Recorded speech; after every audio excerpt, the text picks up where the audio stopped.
നിങ്ങളുടെ കുട്ടിക്കും ഇതേപോലെ വിരൽ കുടിക്കുന്ന ശീലം ഉണ്ടോ? സാധാരണയായിട്ട് പാല് കുടിക്കുന്ന കുട്ടികളിലും അതേപോലെ തന്നെ 4 to 5 ഇയേഴ്സ് വരെയുള്ള കുട്ടികളിലും ഈ വിരൽ കുടിക്കുന്ന ശീലത്തെ നമ്മൾ നോർമലായിട്ടാണ് കണക്കാക്കാറുള്ളത്. സോ ക്വൈറ്റ് നാച്ചുറൽ ആയിട്ടുള്ള ഒരു തിങ്. ഇതിനെ നമ്മൾ തം സക്കിങ് ഹാബിറ്റ് എന്നാണ് ടേംസിൽ പറയുന്നത്. സോ ആഫ്റ്റർ 5 ഇയേഴ്സ് കഴിഞ്ഞിട്ട് നിങ്ങളുടെ കുട്ടിക്ക് ഈ ശീലം തുടരുന്നുണ്ടെങ്കിൽ നിങ്ങൾ നിങ്ങളുടെ ഡെന്റിസ്റ്റിനെ മസ്റ്റായിട്ടും വിസിറ്റ് ചെയ്യുക.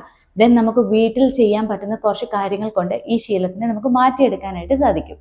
ആഫ്റ്റർ 5 ഇയേഴ്സിന് ശേഷവും ഈ ശീലം കണ്ടിന്യൂ ചെയ്യുന്നുണ്ടെങ്കിൽ നിങ്ങളുടെ കുട്ടികളുടെ പല്ലിൽ തള്ളൽ വരാം, അതേപോലെ മോണയ്ക്കും തള്ളൽ വരാം, മോണയുടെ വളർച്ചയെ ബാധിക്കാം, വായ തുറന്നുറങ്ങുന്ന ശീലം വരാം, അതേപോലെ തന്നെ സംസാരത്തിനുള്ള പ്രശ്നങ്ങളും ഭാവിയിൽ വരാനുള്ള ചാൻസ് വളരെയധികം കൂടുതലാണ്.